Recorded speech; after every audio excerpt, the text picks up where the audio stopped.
Hey, Charlie, Hi, Jimmy. what did Han Solo say when he jumped into the trash compactor? I don't know. Ah, shoot!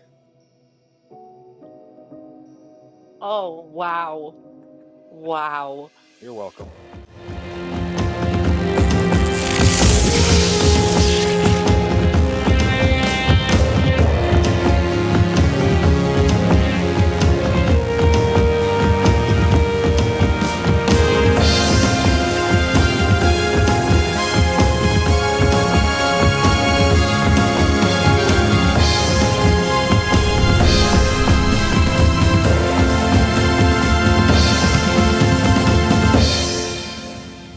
Hello, explorers, and welcome to the only international Star Wars podcast covering almost half of the world, but only 0.5% of the galaxy. I'm Charlie, and as always, thank you for joining us wherever you are in the Star Wars universe. Yes, welcome to Explore the Force, where we cover all things Star Wars. I'm Jimmy the Jedi, and as always, welcome back or welcome along if this is your first time. And if you're joining us today for episode 134, and if you get a chance, don't forget to give us a cheeky rating, a like, share, and subscribe if you're watching on YouTube. And just because we need to push the numbers, go and follow our Instagram. Be a doll. Go and follow our Instagram. We'll love you forever. Jimmy, how are you doing? Um, so I think cold without snow is dumb. That's all I'm gonna say. It's cold here, and then it's hot. I mean, hot. It was 54 degrees, and now it's back down to like the 30s or whatever. But being cold without snow is pointless. That's how I feel today. I respect it. It's been nothing but grey skies and rain over here, which is, English typical weather, but still no snow for us yet. It's too bad. How are you doing? I'm doing okay. It's been really, really nice to decorate for Christmas, but it's been one of those weeks where there've been some really high points and some really frustrating points. So I'm glad to be at the end of it. I'm glad to be back. I missed you guys last week. It's been it's been busy. It's been busy and I've been tired.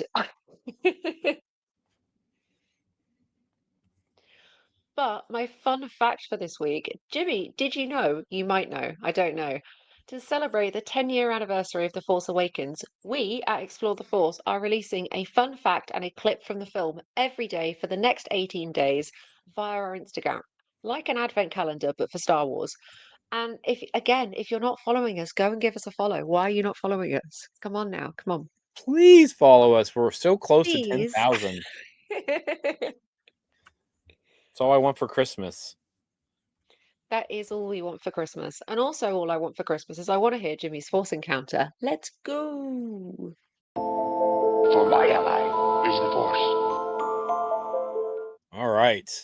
Since yours is going to be a long one, Charlie, I'll give my Force encounter first. My first Force encounter is I had to fight Clan Brandalorian's wife, Sorry? mother of the mother of his child. I'm gonna have to fight her next time I see her. So she knows it's coming. I let her know. But on their podcast the other day, Brandon gave her a quiz, and then somehow what's favorite Star Wars and worst Star Wars movie came up.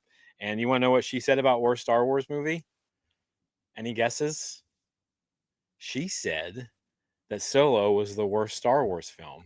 So now she and I have to fight. So You need that's a second. I'll be your second. I might. Let's go. Um, but no, we're excited to hopefully meet up with them over Christmas break, and we'll discuss our differences like adults, probably over a brewski. And then my second and real Force encounter. Go check out their episode though. It's pretty cool. They're just sitting down in their living room and having a conversation about Star Wars, and he kind of quizzes her, and her knowledge is pretty impressive. You know, for not being like in podcasting and doing stuff. But I guess if you live with someone Mhm. like Clam Brandalorian, you're just going to pick some things up. And then she does her knowledge is pretty good too. So I was impressed by that, but I do have to fight her.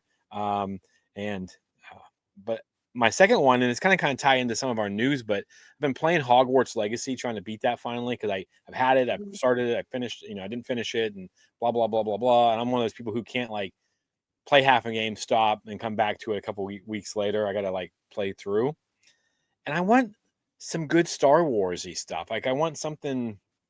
I don't know. I like what we've gotten. Jedi Survivor's great, and I enjoyed Outlaws. I haven't played any of the downloadable content, even though I've got it, which I'll probably do over Christmas. But I'm fiending for a really new and unique Star Wars game. So, and that's kind of weird because again, we'll talk about this in the news a little bit, but I think maybe I'm getting my wish. Who knows? So that's kind of one of Maybe. my forced encounters was that, and then of course just reading and things like that. So, how about you? You had a few things that you did.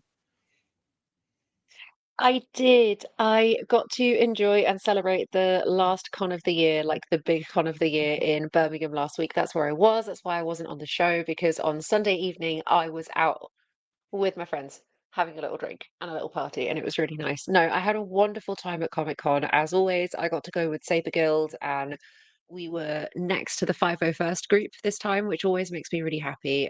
A huge, huge thank you to the members of the UK Garrison for being absolute stars and dealing with my hairspray, my hair elastics, my hairpins, my costume bits, my Ray is so shoes, my needy. drinks bottles, my coffee cups, literally everywhere. Letting me eat all of the Haribo that I wanted. You're all absolutely wonderful, and incredibly lovely friends. Thank you. It was the busiest weekend of teaching lightsaber lessons and teaching kids and saying hi to people and seeing people that I've not seen for like months. Um, Spoiled rotten with gifts and presents. I'm so annoyed because I've forgotten to go and get one of them. But I'll post some stuff on our Instagram because I need to do like a big roundup. Yes. I spent silly money, as I always do. One of my purchases is just behind me here. There is this Jar Jar Binks figure from 1999, and he is the bigger version of the Star Wars Black Series version that I have just on this side here. Oh, that's awesome. And I've seen him a lot on eBay, but I've never seen him in his box, and that's partly the reason that I picked him up because I like to have some things that are in their original packaging. Absolutely. I got this really cool old man Loki figure from the Loki TV series because I don't have many Marvel Legends figures, but the ones that I do have, they're all like Loki variants or like versions of him, comic book versions. We had Secret Santa with Saber Guild, and I got a cuddly Mando Oh, that's fun. to go with my cuddly Grogu, so that makes me super happy. He's actually really nice to hug. Yes, I'm 31. Yes, I still enjoy plush toys. There's more. There's more. I had the wonderful pleasure of Jamie Richards is a wonderful human being. He He's a friend absolutely of the is. show. He's a friend of you guys. We've never actually met in person. We've always been like ships in the night, always at one con that I'm not at, and then I'm at one that he's not at. And finally, he had a spot in Artist Alley this time at Comic Con. So I pootled myself down in the afternoon in costume and had the immense pleasure of getting to spend some time with him. I bought this really gorgeous BB-8 Oh, card, there we go. Nice. and it's signed by the man himself, which makes Nice. me feel very special and cool. He was an absolute angel. Jamie, you are a treasure. It was so, so lovely to see you and spend time with you. It was a wonderful weekend from start to finish. Everyone who complimented my costume, everyone who doted on me and adored me and made me feel so beautiful and so included. I love you all so much. There's some crazy photos from the weekend. I fought Davros and lost. I'm sorry. I got scared. He's very scary. It's scary. Um, I got to have a photo in Boba Fett's throne with my two beautiful Force Ghost ladies. You might have seen that on my Instagram. I Yeah, look very that cool, that very was slay. awesome.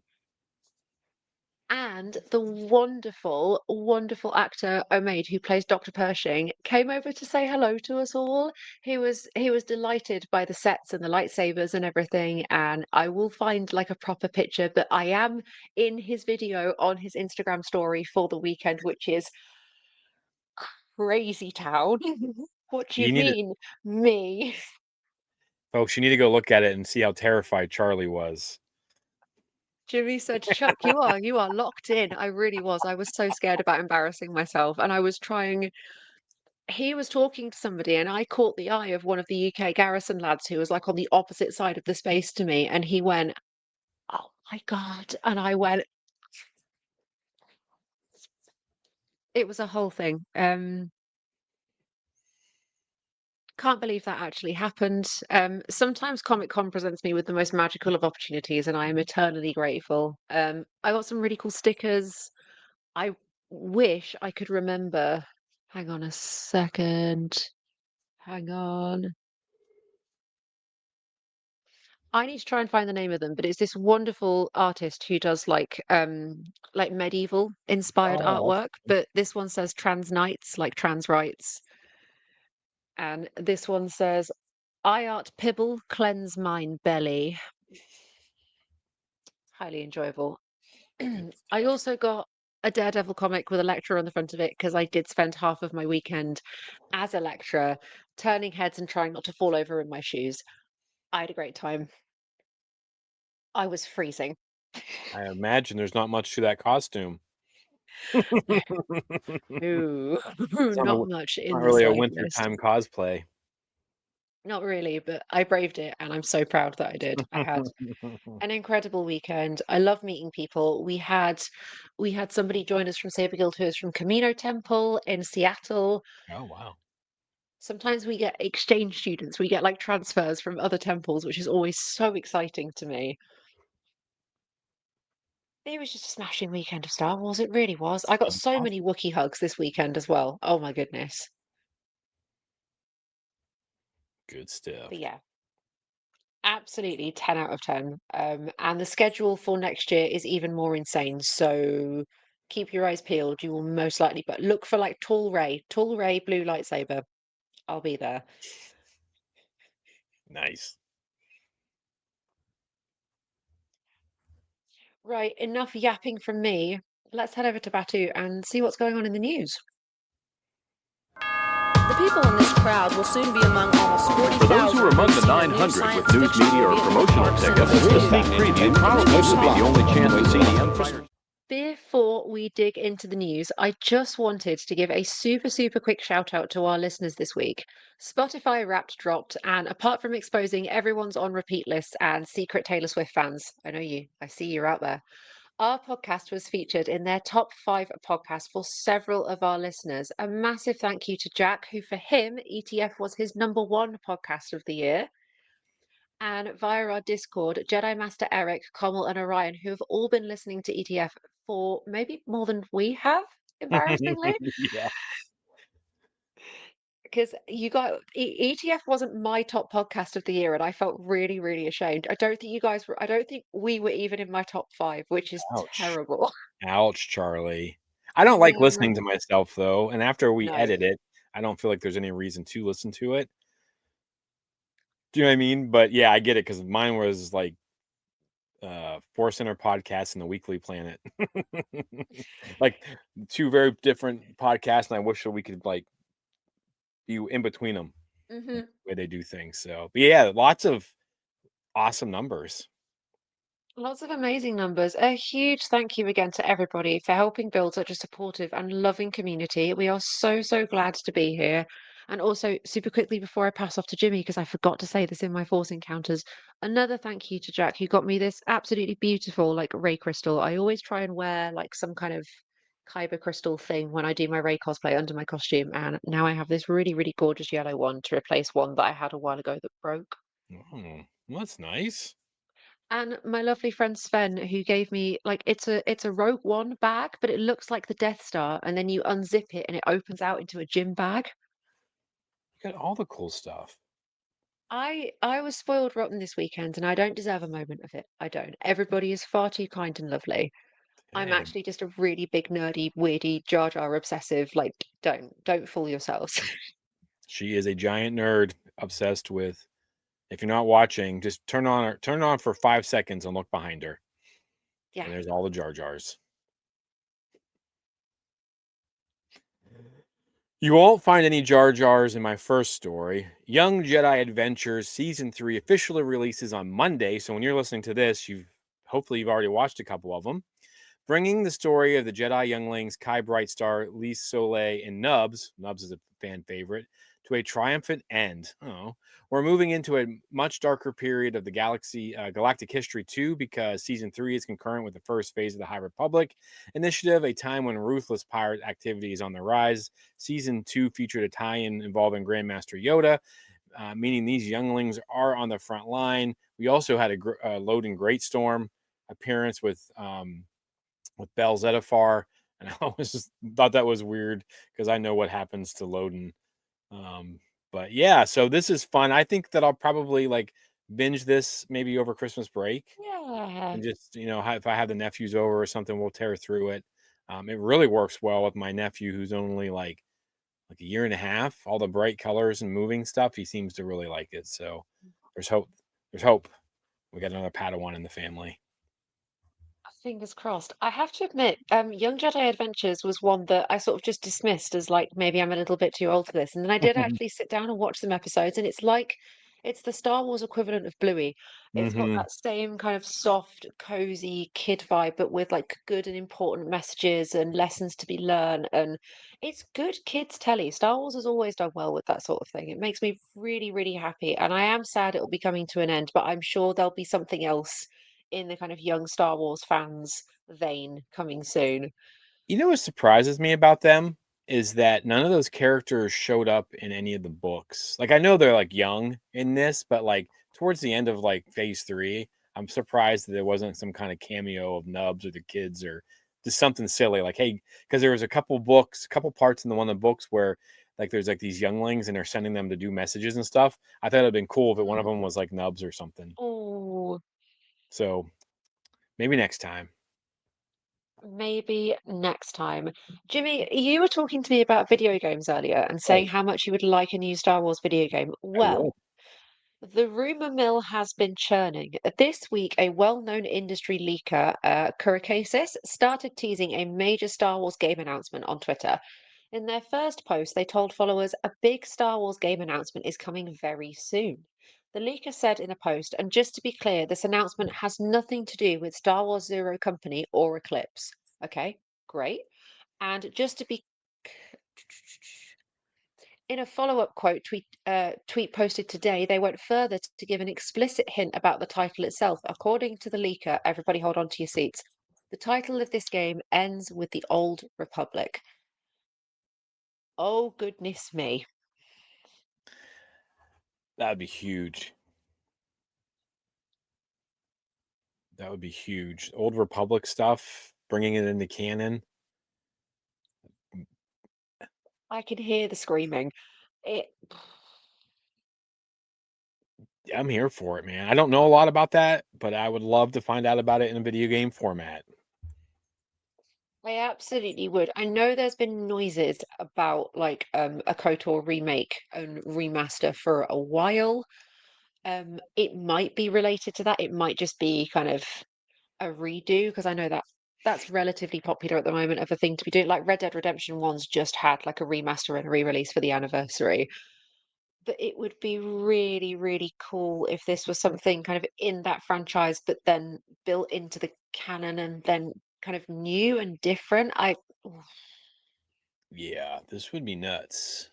I'm here for it. I'm excited for Star Wars Zero Company.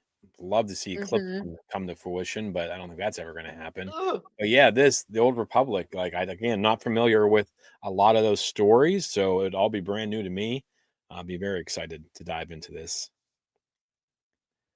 Speaking of video games, entertainment giant Disney is hiring someone to join its digital entertainment team to work on an upcoming Star Wars game that has the ambitious goal of being a groundbreaking game experience that will herald the next generation of Disney to the world. The job ad for an associate art director calls for someone who will work on the ambitious and exciting new project. The successful candidate will be the person who inspires and informs our development teams to deliver the most authentic, world-class Star Wars experience. The person who gets the should will review art and visual design submissions with the aim of ensuring all assets meet our brand and quality standards. The person will also give feedback and should have a deep understanding of Star Wars lore, which I thought that was kind of surprising that they put that in there yeah. because usually they don't seem to really care, and the story group deals with all that nonsense. But Charlie, are you applying for this job since you have a degree in art and stuff? Uh, Goodness me, Jimmy, you do unbelievably flatter me. I fear that I am not And I could be qualified your at secretary. all for this. You know what? You'd be an amazing PA. That would be fantastic. Coffee? No. On it. If if there are people in who are listening to this, who are following this, who think that this might be something for them, like genuinely, go for it. I really enjoy looking at the job pages for Lucasfilm and Disney. There's always some really, really interesting positions available in places that you might not think they'd even want someone for, but they do. This almost feels like they're looking for another Doug Chang. Do you know what I mean? Like the especially about kind of the inspires and informs development teams to deliver authentic world-class Star Wars experiences. I know they're dressing up the language because it's a job listing. I understand that, but yeah, specifically the mention of a deep understanding of Star Wars lore, that feels very specific, and to be tied into a groundbreaking game experience. Are we finally getting like the kind of Skyrim open worlds, fully Star Wars? You would need someone with more than than. Well, I guess this is associate art director, so you'd be assisting whoever's in charge. But Mm, um, yeah, I don't know. When reading this, it's pretty exciting. I have no idea if this is going to be something to do with like the what's that 3D experience that they have, MetaQuest or yeah, something with that, or I don't know. This would be exciting though. I mean, I'm here for it. I want more. I want more video games, like a Lucas Arts, Lucasfilm, kind of like when like Nintendo 64, and there was a new game coming out two yeah, a year or whatever. Like that might be too much now with the way games are built now. But give me a game a year. yeah. You Oh, know? could you imagine? So, while this specific game remains a bit of a mystery, we do know about quite a few in development Star Wars games, including, as we just said, Star Wars Eclipse. Yeah, a remake of the Knights of the Old Republic. I have no idea if this leak is that or is something completely different. There's a new game from Amy Hennig, Star Wars Zero Company, and a third Star Wars Jedi game at Respawn, which I know we've not heard anything about, but I know that is definitely on its way. The latest rumor is that Creative Assembly is making a Star Wars Total War game, so I'm assuming that's one of those like top-down strategy battle Yeah. kind of affairs. Not my flavor, but I know that it really kind of gets some people like they love that kind of thing. So, and it may be revealed at the Game Awards. Who knows? Would be awesome. I'm excited for Zero Company. I love turn-based games. That's just kind of what I Yeah. grew up with because of the technology at the time. Do you know what I mean? Like Hmm. Shining Force 1 and 2 and Dragon Double, or was it Dragon? I can't remember what it was called, like on my Nintendo, where you're fighting and it's your turn, their turn, your turn, their turn. Like I don't know why that stuff. I always love it. So I'm probably a little bit more excited for Zero Company than some younger people, but um, yeah. And then of course you've got, and I have a feeling, and this is just that we're getting the third installment of Jedi Fallen or the Jedi, Fallen Order stuff. I think that's coming 2027 with the 50th anniversary. That Hmm. is going to be a hell of a year for Star Wars. So, um, but it was announced yesterday that part of the original Star Wars: A New Hope upcoming 50th anniversary celebrations in 2027, a new restoration of the film's OG theatrical release, yes, the one without CG Jabba the Hutt, is coming to cinemas. We've been hearing rumors about this for months now, and it was very satisfying to have our speculation confirmed. And just so people know, that whole scene was not even in the original cut. There Yeah. for years that I was like, "What is this?" And then when they did that special, what is it, in the 90s, 97 or whatever, 90. I don't remember when they did them exactly, 99, but when they did that scene, they put Jabba the Hutt in there. I was like, well, that's new. How did they get Harrison Ford for that? And then come to find out that they had actually filmed and Jabba the Hutt was a person, not a big giant space slug. So how excited are you for Hmm. this? Because I think you mentioned this or something when they found, because they over in Britain they showed this, didn't they? Yes. So when the British Film Institute announced that they had found an original version of A New Hope back when it was still called Star Wars in their archives, and they took some time to restore the footage, and then they showed it at a special screening where Kathleen Kennedy was there, and again, lots of our wonderful friends. Shout out to you, Mark of Fantatrax, and so many of my other friends got to go. I don't hate you. I'm not jealous at all. And I have seen the original cut, like the original Star Wars as it initially was released in theaters in 1977, because some wonderful people on the internet have come together to make a despecialized version, as it's referred to. But I think I am unbelievably excited to see the OG Star Wars in a cinema the way people would have in 1977 when I wasn't even a twinkle in my mummy's eye. I think we should all dress up like it's the 70s and go see it. Some bell Please. bottoms and, like, peace, man. Yes. Yes. Oh my goodness, yes. That would be amazing. If our listeners want to join in, we will accept photo submissions. Thank you, please and thank you. And I know we have to wait until 2027, and I'm assuming that also gives them time to really kind of finesse the footage. Although from what I can gather, from what was found in the archives, it was in pristine condition. And I think super color film as well, and unlike any version they found before. So hopefully, Yeah, and yeah, yeah, I was watching some videos the other day when I was working on stuff, and Eckhart's Ladder, I want to give him full credit. He had some stuff that he thinks is actually from the restored version, like the stuff that we're going to get to see, and it is so clean and so crisp, and like it just, although I kind of want to see the way it was. You know what I mean? Like I yeah, I almost want to kind see of it want all to. crunchy and Yeah, I grainy kind of and want to. I mean, that's kind of how I remember it. And I think sometimes, you remember, Charlie, last time you and I were on here, we talked a little bit about the prequels and stuff. And I think that, when we talked about how like that was part of the problem with people my age was that, it was too new and it didn't look lived in. And so I'm curious as to what this, because I mean, it being touched up, it looked really, really good. So I just got to see like a little clip on Eckhart's Ladder, so you can go check him out. He's a pretty positive Star Wars guy. He doesn't love everything, but he gives what he's thinking, and he had some stuff that he won't tell us how he got it, but he showed it. well, there you go.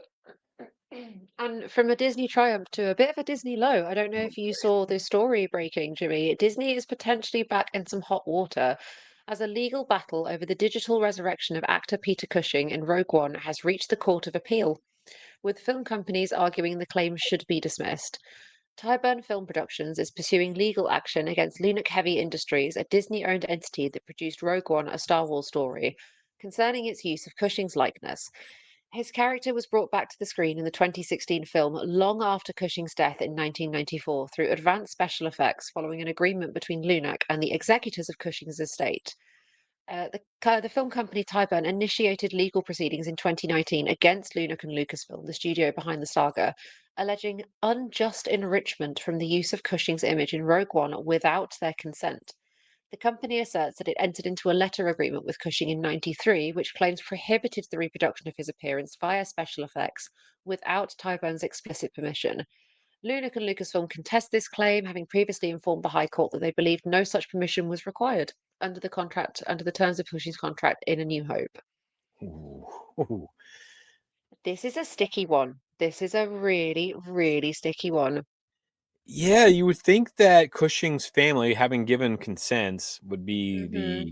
but then he entered into a contract the year before he passed with a random company about his. I mean, it wasn't even a thing in No. 1993, 94. This is stuff that was so far away from happening. I mean, I was graduating high school. Charlie was being born, and um, the concept of what they did in Rogue One was, I mean, what, 30 years away? I mean, I have a hard time believing that this company has this claim, and I don't know. This is a weird one. I think that it's going to come down to what's in that Lucasfilm contract, because that will supersede anything, I bet. Because you won't, I'm not sure exactly how your court system works, because this is all happening over. Because I mean, you said high court system, so I'm assuming this is in the UK. Yes, I think so. Okay, crazy. Yeah, crazy, crazy indeed. You know what else is crazy? Mm. Spending almost 300,000 pounds on something.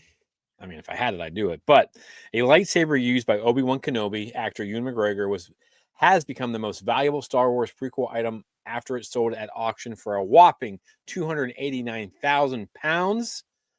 Lucky to Ooh. whoever snagged that for a Christmas gift. Merry Christmas to you.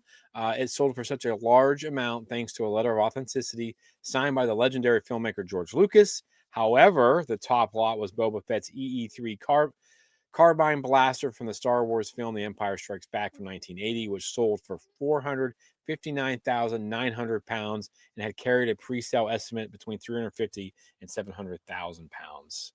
That's a lot of pounds. That is a lot of pounds. I probably should have converted into dollars for our US listeners. My apologies. I'll do it while you're talking. Fantastic. Expensive, I think, is the word you're looking for. Very, very, very expensive. But what I would do to have my hands on Obi-Wan Kenobi's actual lightsaber or Boba Fett's blaster from The Empire Strikes Back. How cool. Just irrespective of the price tag, just cool. Just really, Oh my, really cool. whoa. So Yeah. 600 over half a million.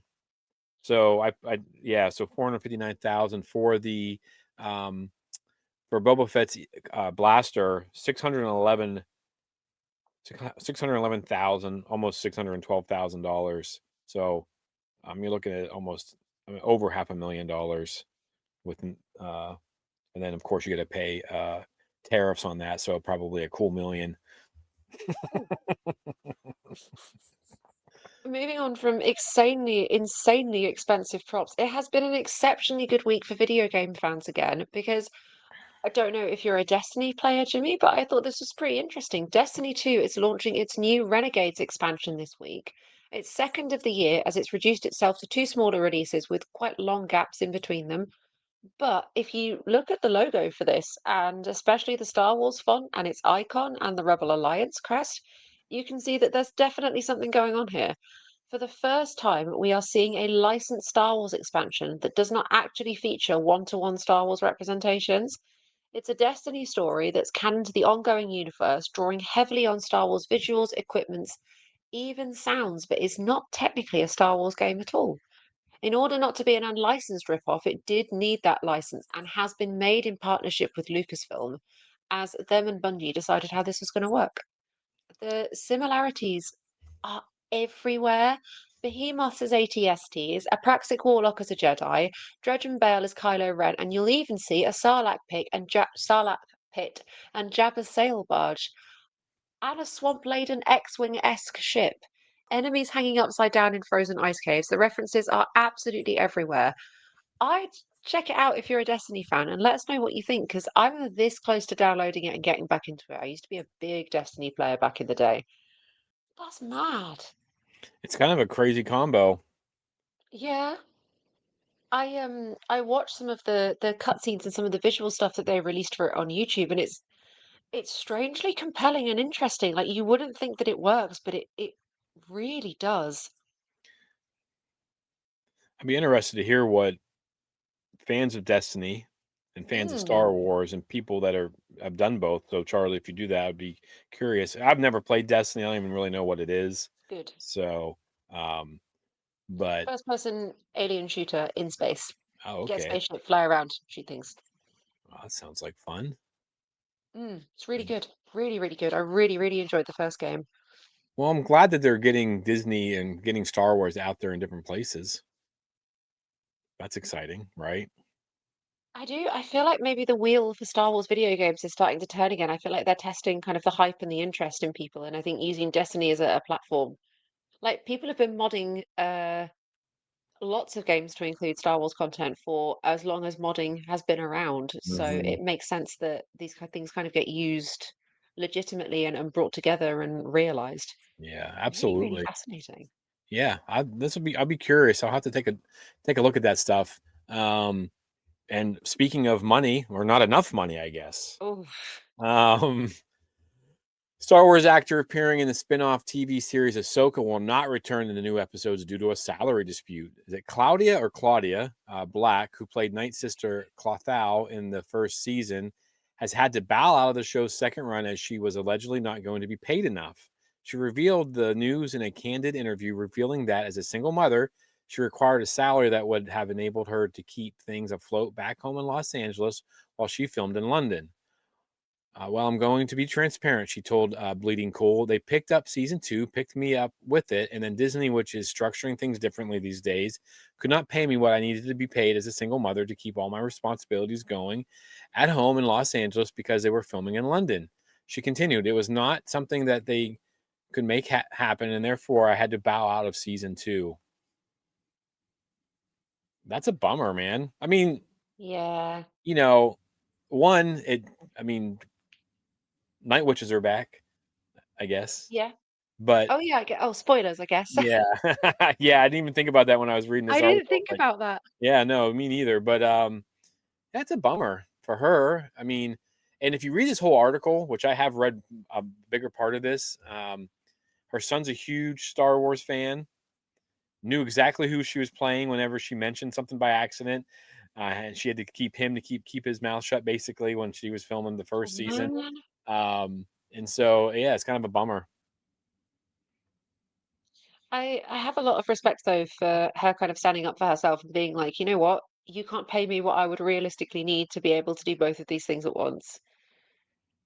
I'm a huge Farscape fan. I love Farscape, I love Andromeda, I love Stargate, I love Star Trek, all of that ilk of shows. And she was always one of my favorite characters. And it took me a couple of episodes of Ahsoka to be like, I know who that is. I know who that lady is. And I'm sad to see that she's not coming back for season 2, but I'm guessing as the Night Witches kind of resurrect and can potentially have different forms, they'll just end up sort of potentially replacing her with somebody else, which also sucks in a way. Like yay for the Yeah. character, but it sucks for the actress who plays her because it's a big Yeah, thing to get to be asked to be part of Star Wars, and then for them to turn around and be like, actually, we're not upping your paycheck. that is a bummer. Hopefully, she still can get on like on the circuit and go out and like, hey, Mm, I was a night sister, and get to do that kind of stuff.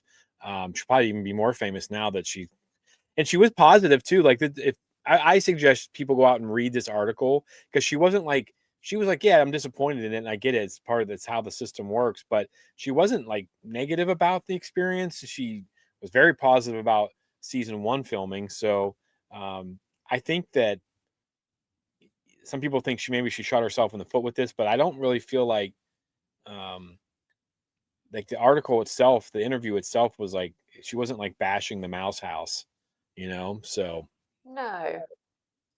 but anyways, yeah. So that's kind of a bummer. A little bit easier the fact that uh they have them so heavily in makeup and prosthetics, and wigs, and I probably wouldn't even know. I wouldn't have known, unfortunately. And sometimes these side characters, that happens to them, which is unfair. It is unfair. It is very unfair.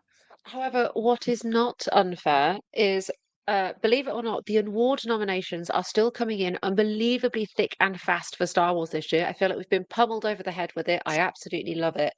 The 31st Annual Critics' Choice Award TV nominations have been revealed, and Andor has been nominated for Best Drama Series, whilst Diego Luna gets a nod for Best Actor in a Drama Series for his role as Andor. Yes. Yes, yes, yes. This is the recognition that this is the level of recognition that Star Wars deserves across the board. I don't just want to see like the Oscars, and I want to see all of it. I want to see Star Wars in everything. Stack those trophies up. Get a new set of shelves built, Lucasfilm, because you deserve all of them. Agreed. Yeah, that's exciting. Finally, finally. Finally. So, all right.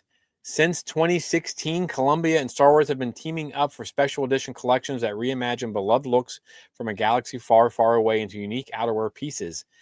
And together with Carrie Fisher's daughter, Billy Lord, here is a first look at the newest special edition collection, which releases December 11th, 2025. The inspiration from the Rebel Alliance missions on Endor and Star Wars Return of the Jedi is it's a little obvious, I think. A little clear. If you are listening or not watching, I recommend switching over to video for just a second to take a little peek at this. This is a 20-piece collection featuring Endor-inspired pieces that reimagine Han Solo's camo trench coat, the Rebel troop uniforms, and Luke and Leia's camouflage ponchos. It was easy to translate the Endor influence into the functional pieces Columbia is known for. Their lead designer said the Rebel costumes aligned so well with Columbia's utility aesthetic, it gave us the opportunity to create our first ever head-to-toe collection. Absolutely gorgeous. I love these so, so much. I just the pictures in the video popped up via like the Star Wars Instagram and a couple of other pages, and I honestly thought it was Carrie for a second, but he looks so much like her. They And have a Yeah, they had a little like Ewok coat, and she was like picking yeah, up a kid in the Ewok. I don't know if it was her that's kid or her not, kid. but That's no, Carrie's grandkids. that's Yeah. pretty sweet. She said that the experience was a really unique way for her to pay homage to her mother, and to continue her family's enduring legacy with Star Wars. She said, Princess Leia, the layered warrior, woman with strength beyond her gender that my mother created, truly stands the test of time and informs my strength as a woman and a mother every single day. But yeah, this is an absolutely gorgeous collection. If I had a little more money than I do currently due to house problems, I would be getting myself one of those ponchos immediately because they are beautiful. Yeah, the ponchos are pretty cool. It's kind of my favorite aesthetic. Like one of the reasons I love Rogue One is whenever they're on, was it Yadu? She looks like Princess Leia's gear in that movie. You know, what I mean, I always love that similarity, and I was like, oh man, and I saw that. It's pretty cool. This pullovers, yeah, I love that. That's oof. Who knows? Maybe I'll have to ask Santa. I was gonna say, maybe ask Santa. I promise at some point before Christmas Before kicks the in, we Christmas. w- the Christmas, we will be doing some sort of like a gift guide, things to get for your loved ones this year. I'd have dedicated more of the episode to this, but we have got some cool stuff to talk about in the main show. So consider this like your first little sprinkling of Christmas gift guide magic. Ooh, ooh la Go la. and go and treat your loved ones to the coolest poncho ever, because what is Star Wars without ponchos? No, absolutely. Yeah, that stuff looks great. I've tried to get. I wanted the Hoth blue jackets. Mm. I wanted that for my winter jacket, but then the stuff's not cheap. So No. I mean, it's Columbia. That's a good brand. You're getting quality stuff, and you tag on the price of the Star Wars license, and prices just continue to go up. But hey, it's Christmas. But it's not just Christmas, it's also nearly the day of 10 years since The Force Awakens. So, shall we head over to our main show? Absolutely. I'm going to save everyone's ears and not do an Alec Guinness impression. These are your first steps, Ray. Your first steps into a whole month of celebrating The Force Awakens. Like it or not, love it or hate it, Marmite, this week we will be combining several discussion topics, but all under the umbrella of celebrating Disney's picking up of the Star Wars torch with its first installment of the new franchise. Can I just say that when I was doing those videos before I jump into this, I forgot how many great scenes are in this movie. I know. It's so good. It's such a good film. So, anyways, I'll get back on focus. Here we go. This evening is a chance to discuss the possible future of Rey as a character, what her new story might be, and where can Star Wars go next. And these are super important questions, Chuck. That is right, Jimmy. We are talking about one of the most debated topics in the modern Star Wars era. Is Rey truly the future of the franchise? Not just in the story, but in the real world. Disney's strategy, Kathleen Kennedy's decisions, and the divided fan response that shaped everything since that fateful Christmas week in 2015. Yeah, when Disney bought Lucasfilm, sorry, they needed a brand new hero for the brand new generation of Star Wars fans. Rey was positioned as the center of that plan, the hopeful, relatable, mythic figure meant to carry the saga forward.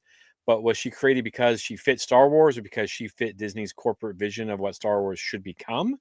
Those are It's important questions. Rey represents a shift, a more modern, accessible hero designed for a broader global audience. In that sense, she is the future Disney wanted, but whether fans agreed is where the friction started. I can't argue with that. It feels like at the very beginning, when I look back on it, there was so much potential for Rey's character, and I feel like we could do multiple episodes kind of breaking down where it went wrong in The Force Awakens, where it went wrong in The Last Jedi, and where it went wrong in The Rise of Skywalker, because Rey in The Force Awakens is very, very different to the Rey that we get in The Rise of Skywalker. And it makes me question, like, is Rey genuinely positioned here as the long-term face of Star Wars? or if Disney spent the entire time just trying to course correct. I don't think anything was wrong with her. The initial reaction to The Force Awakens, and I don't know if it was nostalgia or just that Star Wars was back, people were really positive. And then the narrative come out that it was just a remake of Star Wars: A New Hope, which I was like, yeah, duh. And then of course Yeah. politics and everything else gets tied into it, which I know we're going to talk about a little bit, but I don't think it was Force Awakens. Like I think coming out of this movie, she was what we all wanted, I think.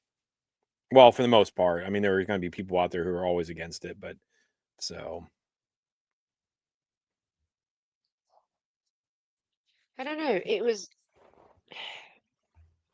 Rey as she was in The Force Awakens. I think it felt like there was such a clear plan for her and where she was going. And obviously, I love all of the sequels. I see the joy and the wonder in all of them. And I don't like to spend a lot of time kind of lingering on people's criticism because I think a lot of it is unfounded and a lot of it is kind of, to be bold to say it, a little bit uneducated. Like people don't like critical thinking. Let's learn how to think critically, ladies and gentlemen. It, where she ends up at and the amount that they have to do now to correct the issues with the extended narrative to then move her forward into something new is a challenge that I would definitely not want to wrap my teeth around. Like, mm-mm, no, thank you. And I love Rey. I love her so much. She is my Star Wars character. She is the one character that I attach to kind of so intensely and so passionately. I still acknowledge that there are flaws, and I am quite stressed and anxious when I think about what are they going to do next with her. yeah, I think people should understand too. It's not just because she's a woman, right? Because I mean, you don't No, connect with Jyn Erso very much, right? no. This isn't like people. I want people to understand like where you're coming from, Chuck, because it's not like because I think sometimes when women defend Ray, they think, well, it's all because they're women. They're defending, Mm, right? Like you love this character, and you don't think that Jin had. I mean, I'm not, I don't want to speak for you, but like, I just want people to no, you're understand, like, correct. you're not just defending Ray because of that reasoning. I mean, she really speaks to you, and she's super important to you, obviously, Yeah, she which is was amazing. everything I'd not found in other female Star Wars characters, and not that other female Star Wars characters have been written badly. Princess Leia is like the icon of like strong like female characters in film and television. She is the feminist blueprint for women in film. Princess Leia got up and got it done. That didn't connect with me. I love Leia. I have such a deep love for Leia and for Carrie Fisher's portrayal of her. And I love Jin and I love Kira and I love Hera and I love Sabine and I love all of these characters, but none of them have clicked like Rey has. And I think it's frustrating to hear people still say at this point that she's badly written, she's a bad character, she's a Mary Sue, she's got no depth, she's got, well, how come she's connecting with me and literally thousands of other people who are Star Wars fans who love Rey as much as I do, if not more. Yeah, I think that this has gotten marred in more than just movies. Yeah. So I know we're going to talk about that in a little bit. So I don't want to keep diving back to that. No. What do you think? I know I feel like we have just kind of covered this, but like, what do you think makes Rey a strong or even a challenging choice for the future? I think if they choose to continue with her, I feel like it is quite a bold statement of like, well, here's all of the backlash, but actually, stuff you, she is still our front and center. She is still kind of the key piece to all of this. I think she is the key piece to it. Like she's a good character. Daisy Ridley herself is at the right age to be a Hmm. leader, to be, what we said off air, she's like 33 or something like that, 31, 33, somewhere in there, 92. So, anyways, like she's the right age for this. You can have her for years. And if you write the correct, honestly, I think a lot of the problems with Ray for people who don't like Ray for the right reasons, and I hate to say that. I hate that I have to say that. If you don't like Ray because you just don't like the character, and I have no problem with that whatsoever, right? Hmm. But the for those people, the jumbledness of the sequels doesn't help. Like her story is all over the map, doesn't really, doesn't Yeah. make sense. And then everything has just gotten so you know, people come at it, and I know that Kathleen Kennedy doubled down with the Force is female and stuff like that. Like she was kind of pushing back, and I just focus on the character. Quit focusing on, I'm fine with Kathleen Kennedy. Do I think she has an agenda? 1000%. 1000% she has an agenda. But Mm, focus on the character, and I have no problems with her. And I think that she could actually be a great character to move the franchise forward. I really do. Like and I mean, what else are you gonna do unless Starfighter is going to reset the universe 5 years afterwards? I don't know. I think it feels like so like Mando and Grogu is sort of wrapping up the Clone Wars and the Rebels era, like that's coming to a close. And Starfighter's something new, but I still feel like Starfighter's going to fall into that same category of Skeleton Crew where it's in Star Wars, but it's not concurrent or connected to any of the events in Star Wars. I think they're trying to clear the slate for this kind of this step forward. I think it's basically been confirmed that Starfighter won't include legacy characters. I know Sean Levy said this, like they've explicitly told him to stay away from. I know you're right. That's what he's reporting. I don't think that's true. Ah, do you I think he's think red herring us? Do you think? yeah, I think so. I think that he's making the story he wants to make. I mean, maybe that's the change he was talking about, though. They did pull Ray out of it or something. Maybe they're waiting to see, you know, I don't want to get political on the show, but the tide is changing a little bit, Yes. and it could be the right time. I mean, another year or two could be the right time to bring this in without so much political uh, electricity to it. You know what I mean? Like things have seemed to taking a shift, at least in my country. I don't know how things are going over there, but um, the people. I don't want to get too political, but things are shifting a little bit, I think. But yeah,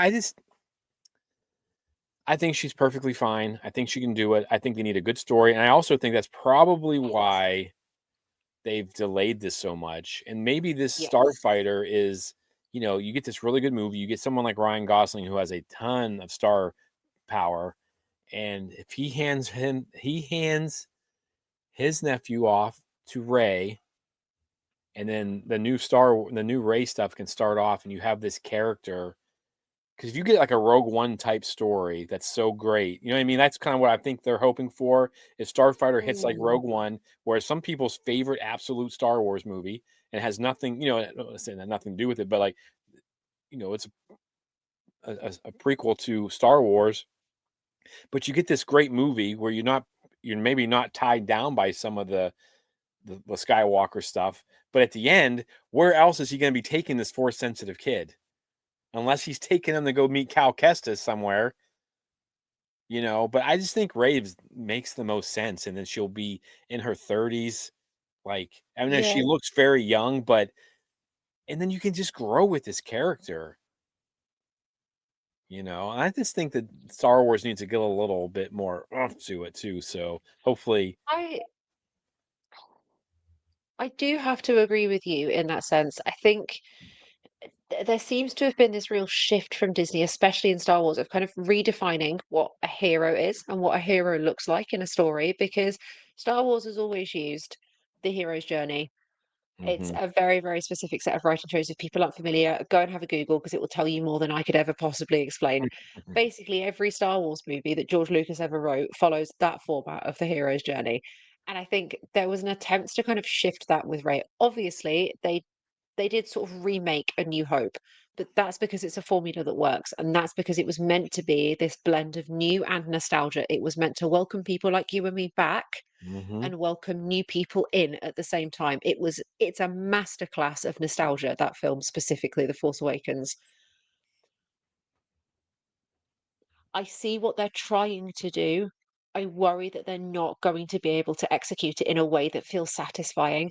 Even as a super fan, like I'm willing to put my kind of like I love Ray, I'll defend her till my last breath kind of energy down for a minute to sit there and be like, right, what are they actually going to do? because this could be the turning point for Disney Star Wars. This could be the chance for them to kind of refresh everything, undo all of that criticism, undo all of that Disney ruined Star Wars, Disney ruined my childhood, like remove that rhetoric in a way that doesn't feel forced.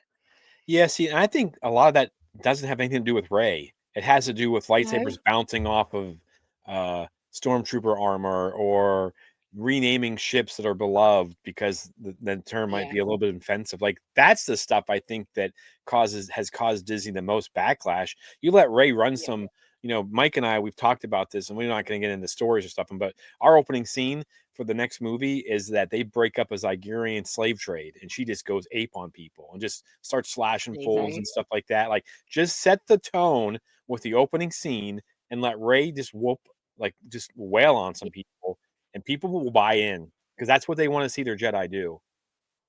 Yeah. And honestly, I don't really think, I mean, some of it, her stuff is political, but I think some of that other stuff that I just mentioned, those are the things that Disney has done to Star Wars. That's like a lightsaber goes through things. The only thing that stops it is Beskar and was it Cortosis?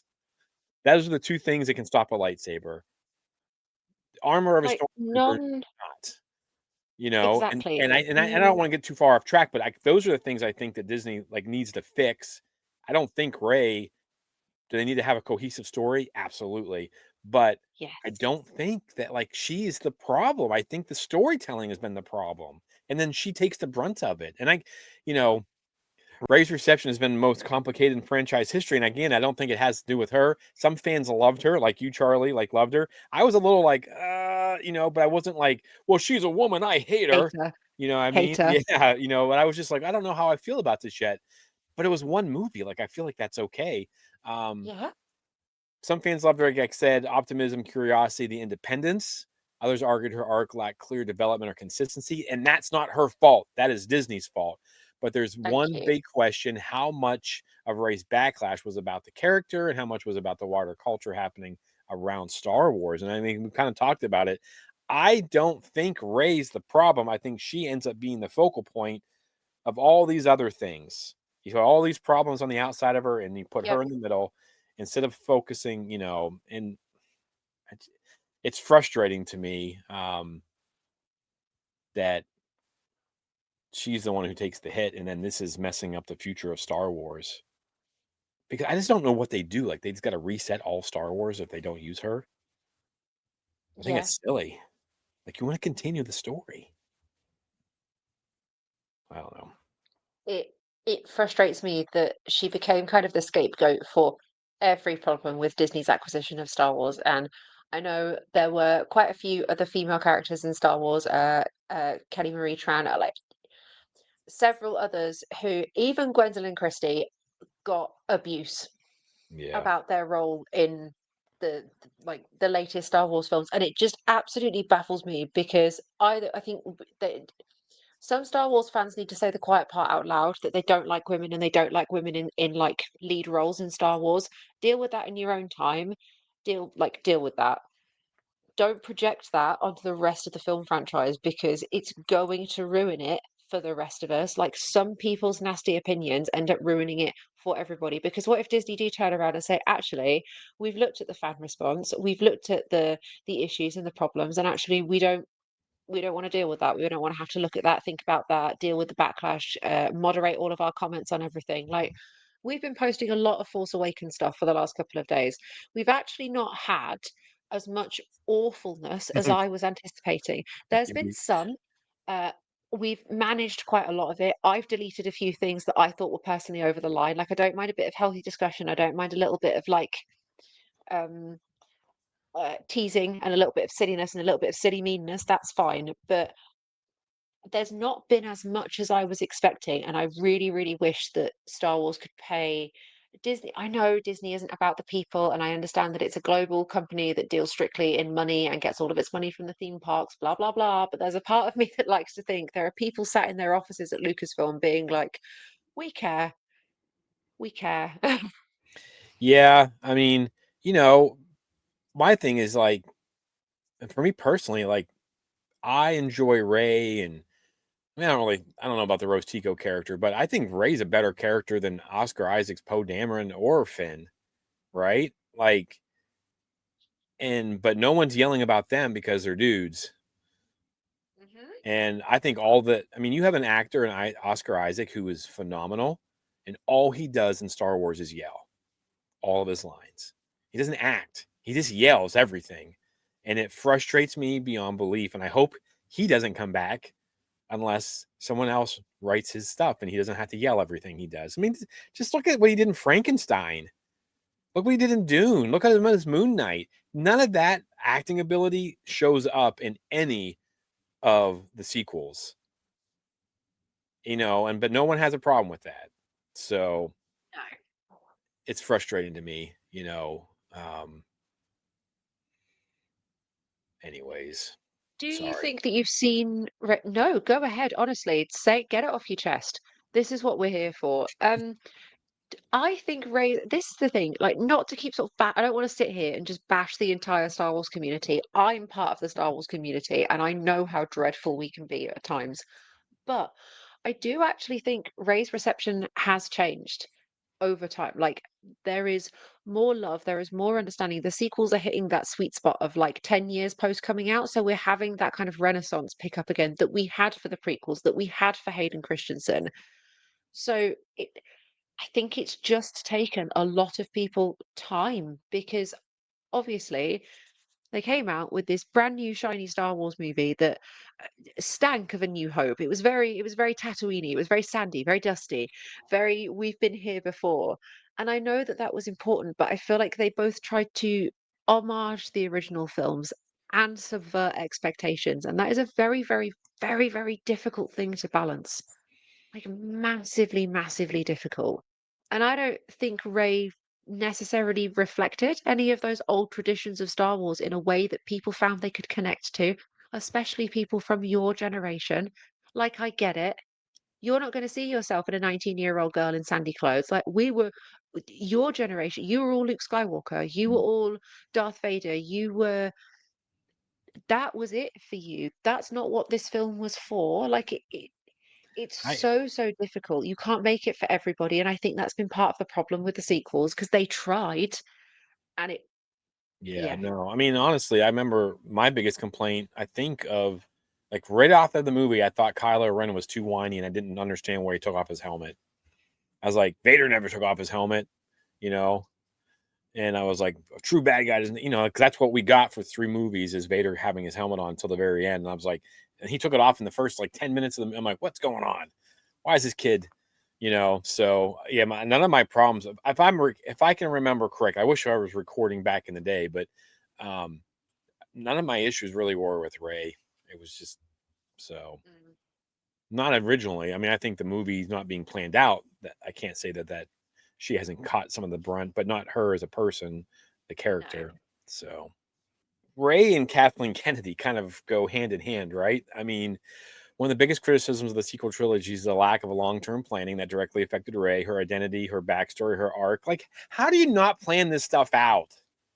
And it's not even like I you don't even have to sit there and have like notes and notes and notes. This is who she is. This is where we want her to be. Like, how is that not basic movie making? You're making a trilogy. It's not George Lucas in the first movie where he had no idea what he was going to get to do. You knew going into this that you're going to make 2 more films. This was going to be the next trilogy. We want her starting here. We want her to end here. How do we get her there? What does she do? And that's all you had to do. You had to have a beginning, a middle, and an end. And you didn't even do Mhm. that. And that is insane. And I think Kathleen didn't help herself with some of the pushback and some of her comments. Now I get it; she's got to defend people and everything like that. But I think here is where the criticism of her is legitimate, not because she's a woman. Anyone who did this, Bob Iger should have stepped in. Like people aren't yelling at him about Yeah. it. He should have stepped in and been like, "What's the plan? Yeah, we need it. We just spent $4 billion, but we're going to make $2 billion of it back in our first movie. What's the plan? What are we going to do with this kid?" And they obviously didn't Exactly. have that. No, I think again, love Ray, biggest Ray fan in the world, blah blah blah. I struggle now to see how she's meant to be the future of Star Wars when Was she a nobody? Was she a Palpatine? Was she the legacy character? Was she like the chosen legacy character? This answer changed with almost every single film. And the question ended up becoming, is she a victim of inconsistent storytelling, or is she this like amazing kind of hero of a character that manages to shine through all of that? And I think that depends solely on what they do with her next. Kathleen Kennedy is determined to rebuild Rey's story with intention. I love that. I feel like that's the way to, that's what I've been getting from the drips and drabs that we've had. It feels like there's intention now, whereas before there maybe wasn't so much. I I just need to know where they're coming from. I just need to know what decisions were made back then when the None. sequel trilogy was being planned out versus where are we at now?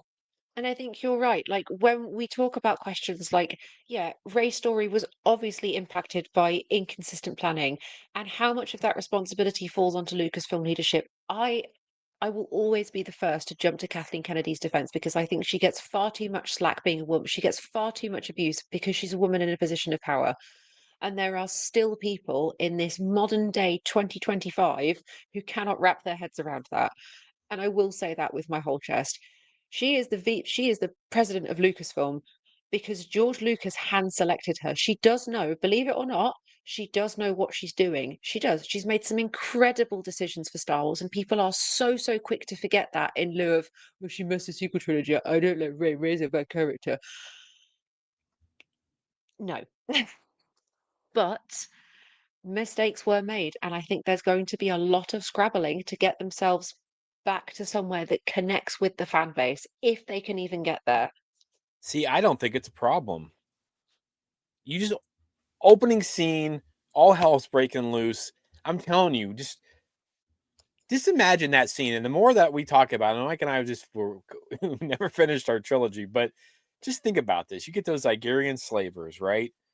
And you have this, you've got this cool setting and everything, and lightsabers aren't bouncing off of people. They're slicing fools in half. They're chopping off arms.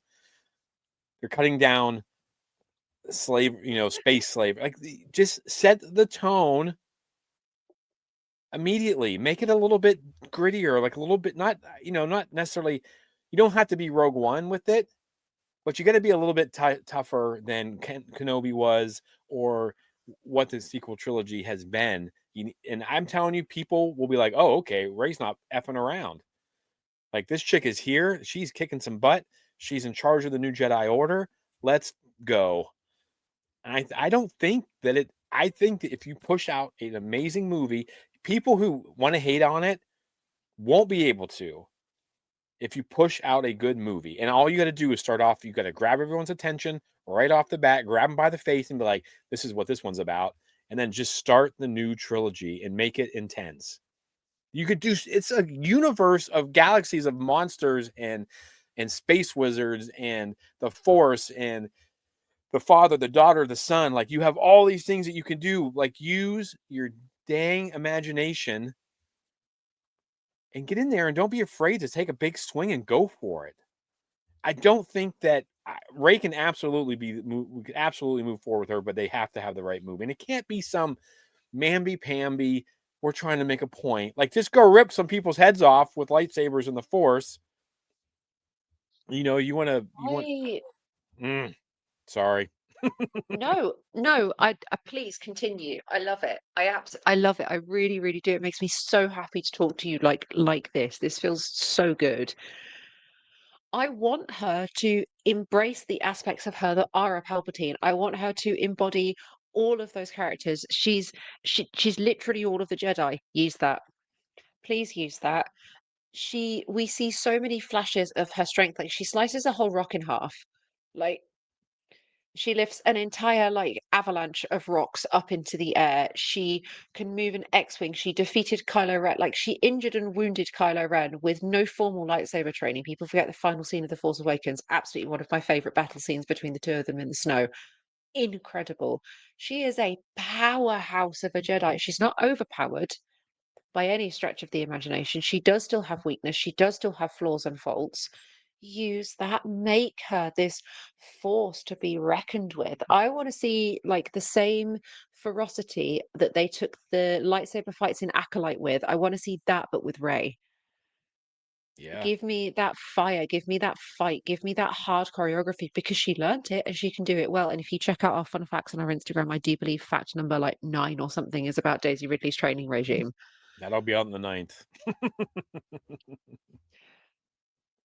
It- Please, please, because I feel like this is the thing from a corporate perspective, her entire return makes complete sense. I feel like there is so much potential to do this and do it right and for Disney to do what they want to do more than anything, which is make an absolute bucket load of credits.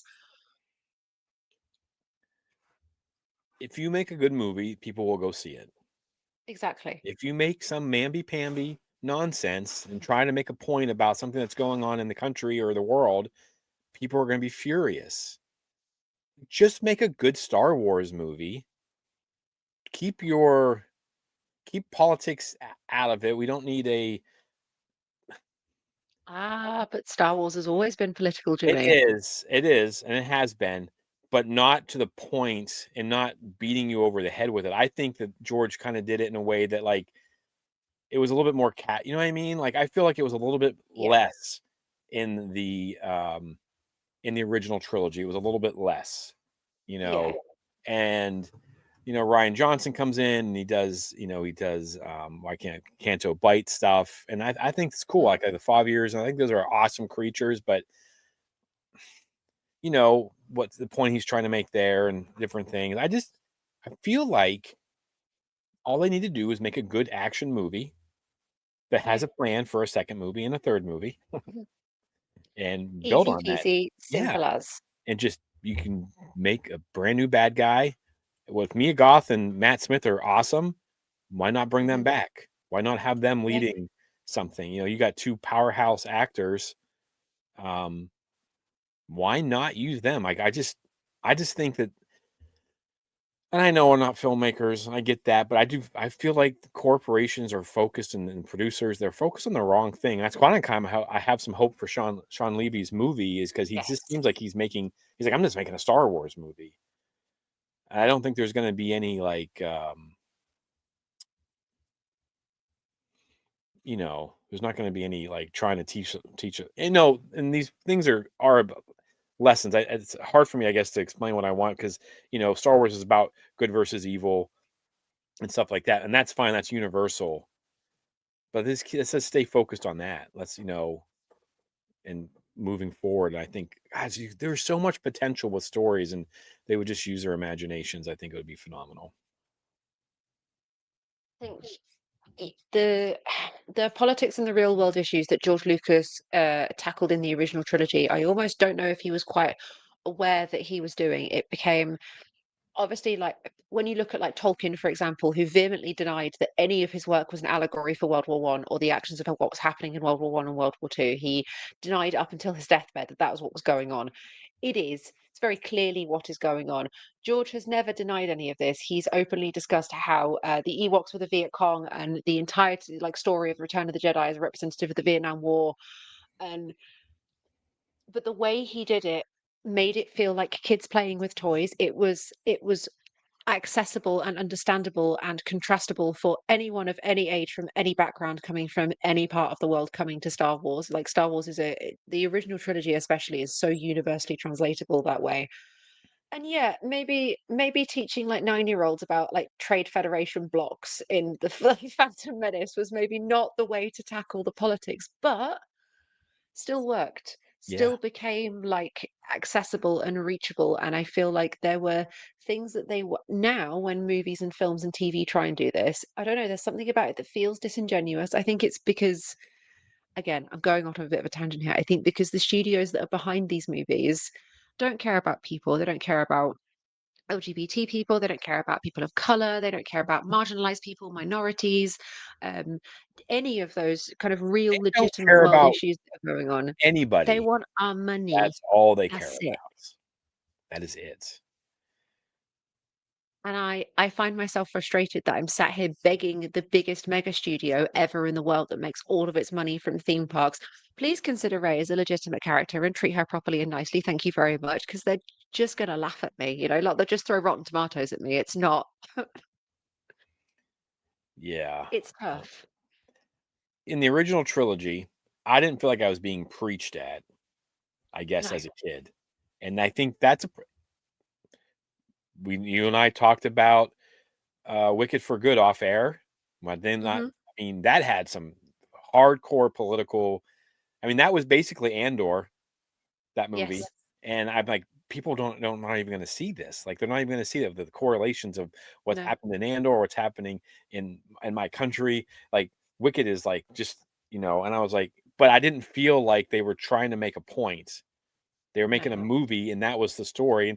And unfortunately, those are the things that are happening in the real world. But those are the things that also drive stories forward too, and I have for years.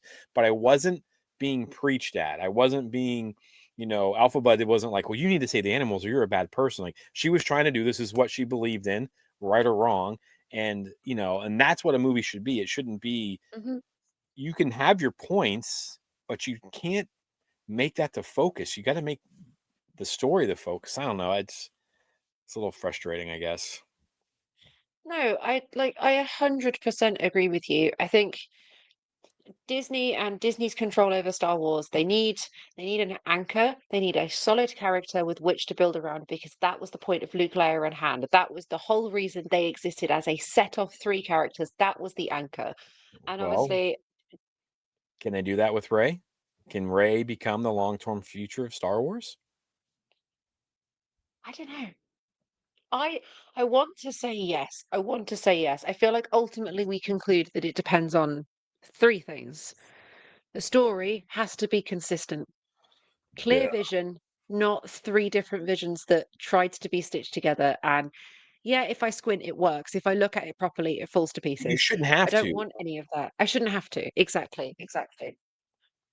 But then I guess we could spend another 2 hours talking about how the continuity of the prequel era was absolutely ripped to pieces by fans because midichlorians made people lose their minds. M count? M count? What's your M count today? Is it high? Is it low? How are you feeling? It's like getting testing for sugar. Makes me a danger to myself and Yeah. others. Point number two, the franchise has to reconnect with fans. This is basically what we've been talking about for the last 40 minutes. We're here. Help us, please. Please. Just make a kick-ass movie. Please. Star Wars can be so cool. Star Wars is the coolest thing ever.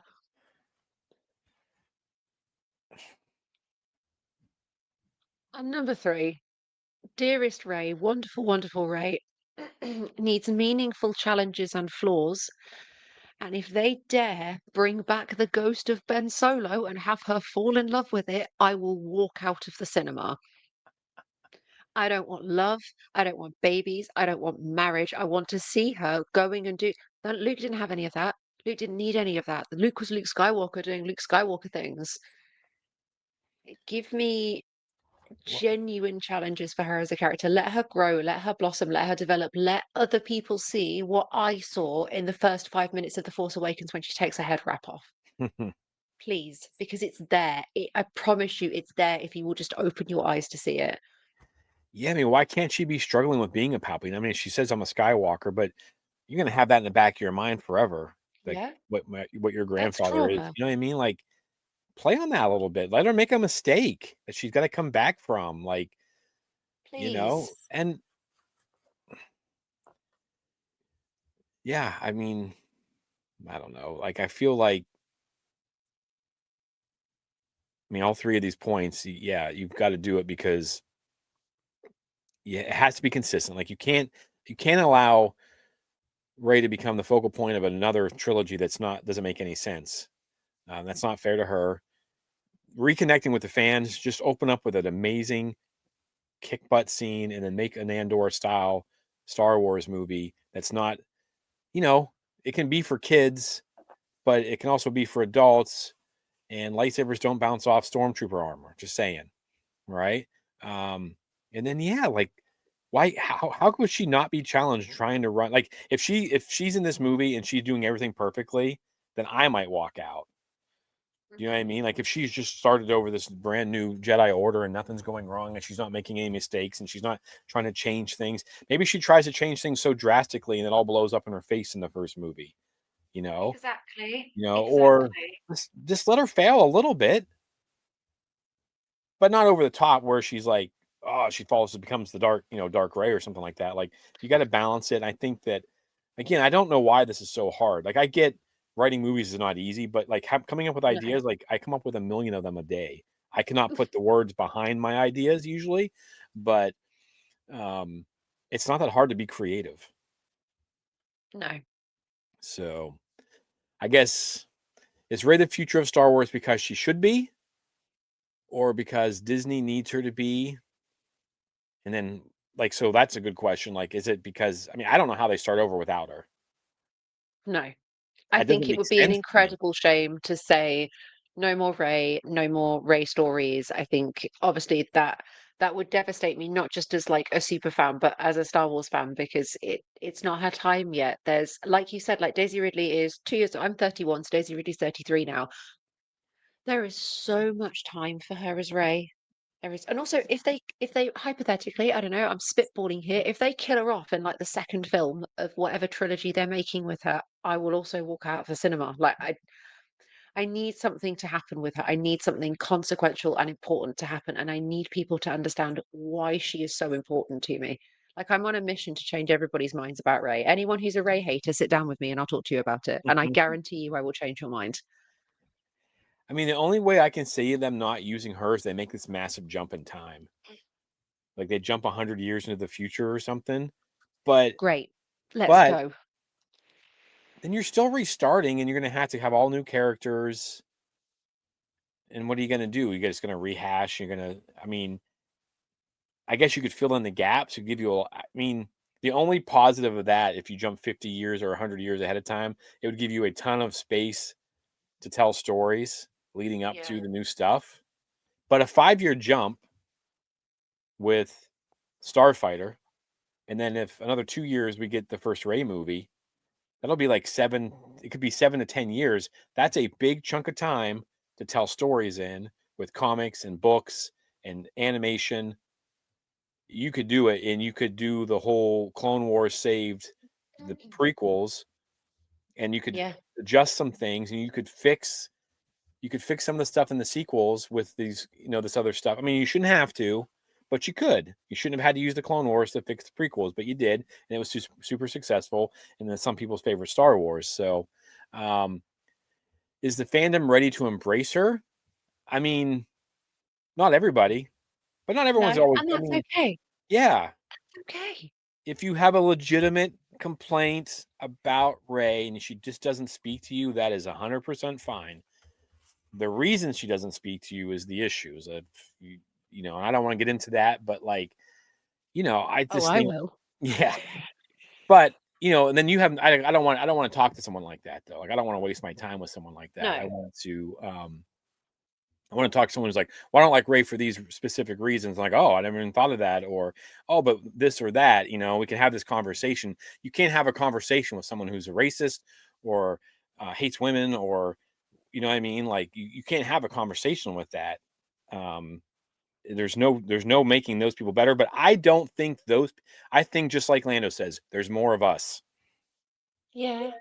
There's more people who want good things in life than there are people who hate.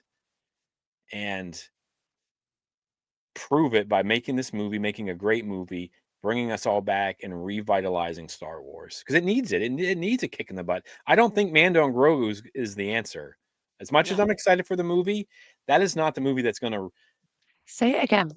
I don't think that Mando and Grogu is going to be the movie that regenerates, like revitalizes the fandom. Like, people are going to like it and it's going to be a joy, but it's not going to be an epic Star Wars trilogy. I just don't feel like it is, unless they pull something out I'm not expecting. But um, I just think there's so much potential in a big time story, and you could have so much stuff. You got all this EU stuff you could pull from the Usan Vong or whatever they're called. Basically Force Eaters. You got the Nameless out there. You got the Nihil. Like, you have all these things you could do. They've got to think big. So Even even go back to the Duel of the Fates script. Use that. Give me that version of Rey with the Luke Skywalker gear and the double-bladed lightsaber. That, yeah, That would have it been needs to go nuts. places. It would have been nuts. Can you imagine? Oof, would have been so good. I need them to go places with this that even I can't imagine as Yeah, like a die-hard Star Wars fan. absolutely.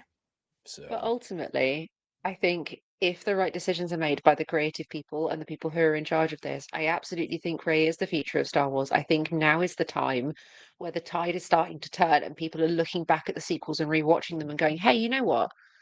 It actually wasn't as bad as I thought it was, which is what people did with the prequels. We've seen mhm. this happen before. This is what happens with Star Wars. This is how it works. It's what people did with the original trilogy as well. Star Wars: A New Hope is the only one that Exactly. came out of the theater spotless. Yeah. And then God, after that, people, it was if people don't realize this, Empire Strikes Back was one of the most hated films at the time. People detested it. They thought it was abominable. You can't just leave. You can't just end a film on a cliffhanger like that. You can't do that. You can't, that's not how films work. yeah. We've been here before, and we will most likely be here again. But I think if they do choose to make Rey kind of like the centerpiece of Star Wars, I think it could actually be magic, genuinely. And I'm not just saying that as like a big Rey fan. That genuinely, No, I think there's tons of potential. Lucasfilm, let me know. I'll come in. We'll sit down. We'll have a little yeah. sesh. I'll give you some Hmm. ideas for free. Let's The just get after it. concept. Let's just get after it. Folks, we want to know your thoughts on this stuff as well. So if you have any questions or opinions, you just want your voice heard, then DM us on all of our socials or Tell send us. us an email or voice note at exploretheforce@gmail.com. And remember to like this episode, share it with your Star Wars friends and family. To follow us on our social media platforms, all you have to do is search Explore the Force, all one word. And if you're watching on YouTube, don't forget to like, share, and subscribe. Also, if you want to show your support and spread the word around by image as well as voice and get some really cool gifts for the Star Wars fan in your life because it's nearly Christmas, head on over to Redbubble and search Explore the Force where you can purchase unique merchandise and a massive thank you to everyone interacting with us via our social media. One more time, we are so close to 10k followers on Instagram. If you are not following us on Instagram, you will be getting coal in your stocking and no presents from Santa. You guys keep this podcast amazing. Yes, finally, you've been listening to or watching Explore the Force. We have spoken. See y'all next week.